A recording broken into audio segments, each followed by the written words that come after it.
So mga paps, musta pala? Ngayong araw pala, i-share ko sa inyo yung mga fuse location base sa owner's manual para sa Toyota Vios Gen 2, okay? So ito, applicable din to sa Yaris. So ilipat natin to dito sa fuse location. So ito yung yung page ng fuse. Yan, napapakita ko ha, para makikita natin.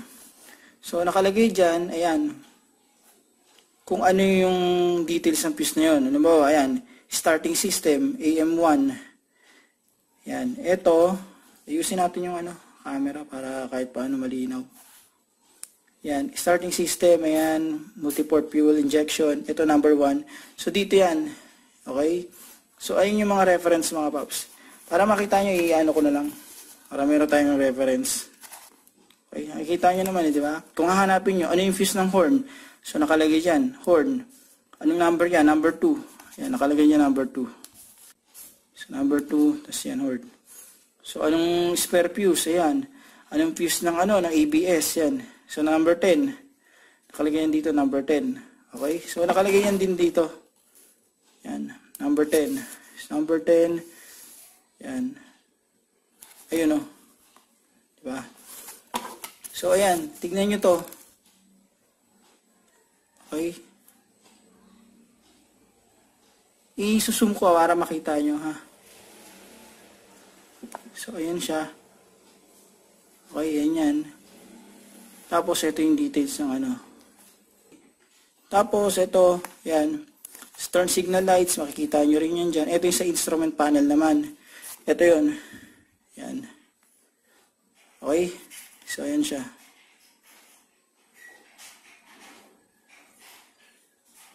Makikita nyo dyan yung mga number. Yan, kung saan yung fuse ng ng accessories. Makikita nyo rin yan dyan. Ito siya mga paps. Yan, makikita nyo. Okay, so tignan natin para makita nyo. Ayan. So, lipat natin sa kabilang page. Dito. Para may guide na tayo.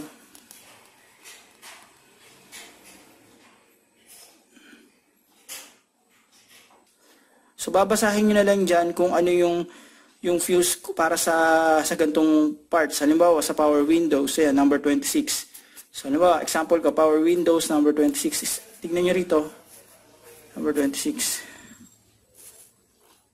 Yan, so dyan yun. Okay. So, check nyo to.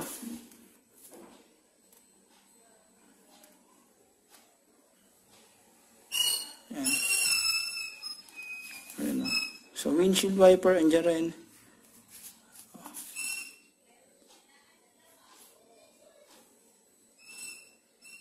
Ayan.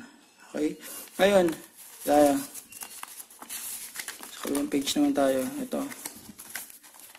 Ayan. Yan yung mga number. Number 46, 47, hanggang 55. Okay. So, ayan siya. Tignan nyo na lang dyan. May mga numbering naman yan eh.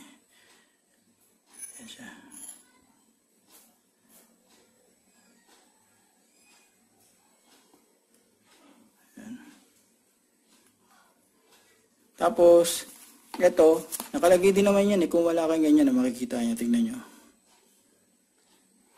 Nakalagay yan dyan.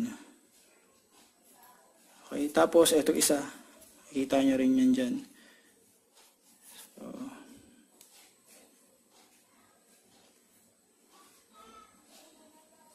inawa natin para makita nyo.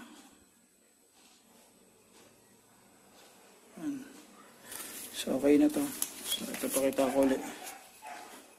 Para papanoorin nyo na lang itong video na to. So, ayan. Ayan siya. Ayan siya. Ayan. Tapos, ito. Number din. Ayan. Magiging reference nyo na lang to. Ayan. Okay. Ulitin natin ha. Para may guide tayo.